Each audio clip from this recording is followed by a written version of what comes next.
Hello and welcome once again to Let's Start Cooking. I'm Wayne and today we're going to do a nice London broil. And I'm going to show you 3 different ways that we're going to tenderize this to make sure that we get a nice tender piece of meat. And the first thing we're going to want to do is we're going to take our London broil and we're going to take it out and we're going to make sure it comes up to, it doesn't have to be room temperature, but you don't want it really cold. And we're just going to take it, we're going to lay it out, and we're just going to tenderize it to start with. Now, if you don't have a meat tenderizer, you can also just use a fork, and you just, careful, and you just go like this. You want to do both sides, that's all. But if you have a tenderizer, we're just going to slowly tenderize this, and again, we don't want to flatten this out. We're not trying to make a cutlet. So we're just going to do this.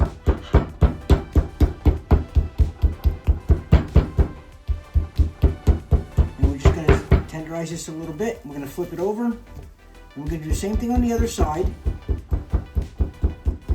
And then once we get this done, we're then going to turn around and we're going to marinate this overnight, and we're going to tenderize it even more.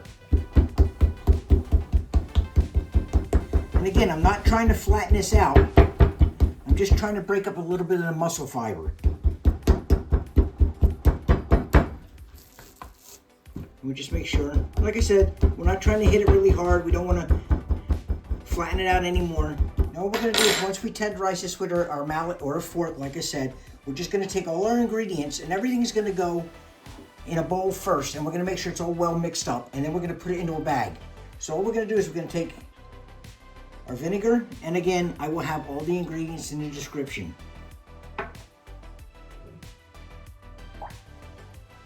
Worcestershire sauce, soy sauce, extra virgin olive oil, our brown sugar,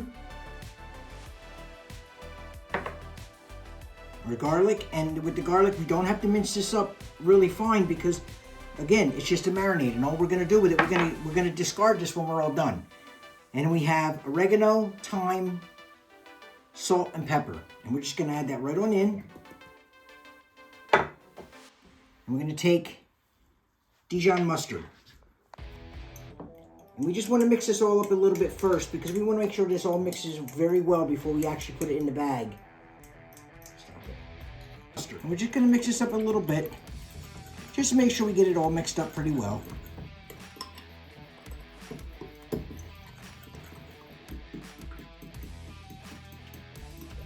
And now what we're going to do is we're going to take this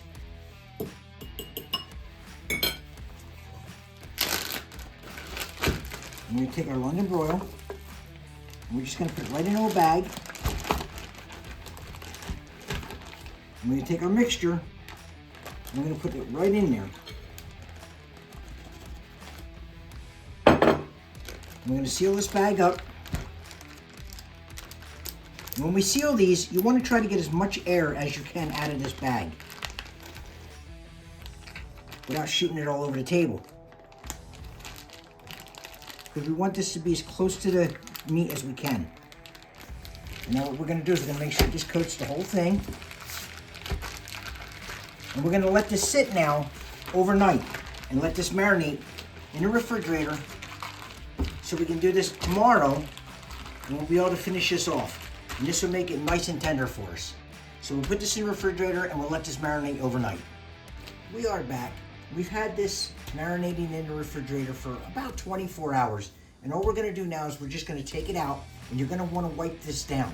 You can use a paper towel, or I like to use what they call a flour sack material. There's no lint on this, so it comes out a lot better than trying to use a paper towel. You don't have to worry about getting paper and stuff on it, but you want to get all the excess off of this. So what we're going to do right now is we're just going to take it out. We're going to wipe everything down.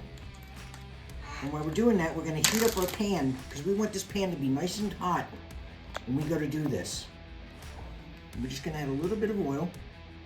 I have about a tablespoon here. And we're just going to take this out.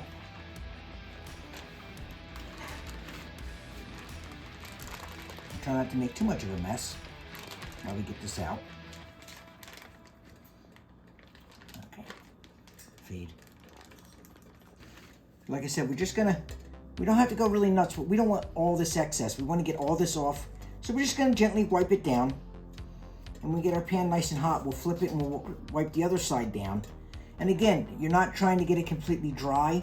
We just don't want all the excess garlic and everything else that we put on it. We want to make sure we get all this off. So we'll get this wiped down, we'll let our pan heat up, and we'll be right back. Now that we have it wiped down, and again, like I said, all we want to do is get the excess off. You could use a paper towel. You could put a paper towel down on the plate, lay this on the paper towel, and then wipe it off. Just get all the excess off. And while you have it, before we actually start to sear this, you want to take notice of which way the grain is going in this London broil. Because when we cut this, we're going to want to cut against the grain. All we're going to do now is we're just going to take our London broil, and we're just going to put it right in our pan.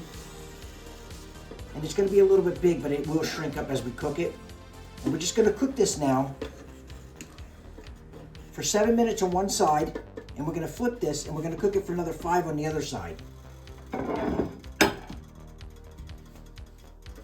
But we don't want to flip this too many times. We only do it one time on one side, one time on the other. And what we're looking for is about a medium rare, which is about 135 degrees.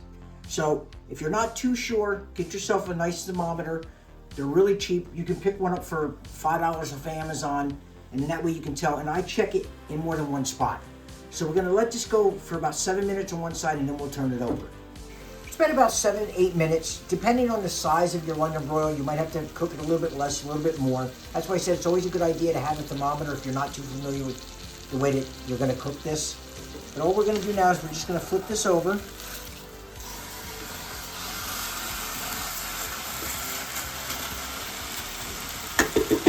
And we're going to let this go for about another 5 minutes on this side, and then we'll check it, and we'll see if it's ready to come out.